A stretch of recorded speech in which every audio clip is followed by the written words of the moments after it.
Il-Ħamis komplet il-kumpilazzjoni kontra l-allegat mandant ta' qtil ta' Daphne Caruana Galizia Yorgen Fenech fejn nistemaw diversi recordings bejn Melvin Theuma u Johann Cremona. Fir-recordings nistemaw, Cremona nstema jipprova jipperswadi lil Theuma sabiex jarmi kull recording li kellu marbutin mal-qtil, li ma recordings inżammu minn Theuma għall-possibbiltà li dan jiġi arrestat. Fil-Qorti intqal kif Theuma kien jaf li dawn ir-recordings kellhom poter hekk kif instema jgħid lil Cremona il-kliem ma jfissru xejn, jien biss għandi l-provi.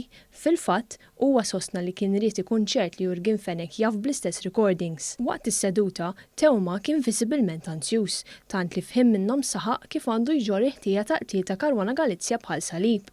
Huwa qal ukoll kif minħabba fih familtu ntlaqtet minn dan il-każ u bekk ibnu u n-neputi tiegħu ittieħdu fl-aġenzija appoġġ. Hawn ħareġ ukoll kif wara l-arrest ta' Vince Muscat Fenech allegatament qal lil Theuma sabiex jibqa' kalm u jmur għand tal-maksar minħabba l-fatt li Vince Muscat kien diġà qiegħed jikxef dak li jaf fuq il-każ fl-2019. Melvin Theuma li huwa x-xhud ċentrali f'din il-kumpilazzjoni sostna kif hu kien beda jaħsibha biex jikseb maħfra preżidenzjali, hekk kif sema li Vince Muscat kien qed jipprova jagħmel l-istess ħaġa.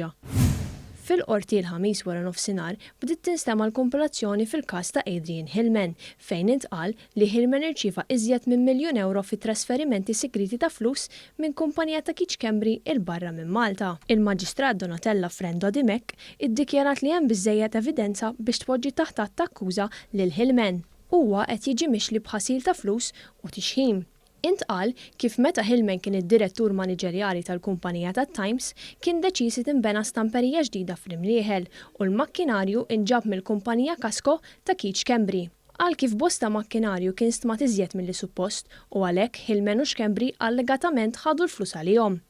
Il-prosekuzzjoni spjegat kif Brian Tonna u Karl Cini ħolqu dokumenti sabiex jiġġustifikaw ċertu ħlasijiet mal-inkjesta maġisterjali li kienet bdiet fl-2017.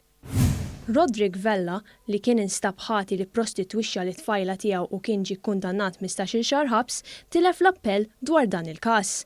Dan il-każ imur lura l-Lulju tal-2011 fejn Vella kien ġiel lill-eks sieħba tiegħu tagħmilha ta' prostituta u għex minn fuq il-ħieħ tagħha. Fl-2012 it-tfajla kienet għamlet rapport għand il-pulizija fejn qalet kif huma kienu joħorġu flimkien għal diversi snin qabel ma hi bdiet tissuspetta fih u sabitu fil-karozza ma' prostituta. Il-vittma tenniet kif imbagħad beda jħeġġiġha tagħmel l-istess u kien jeddida jekk tirrifjuta tagħmel li jgħidilha.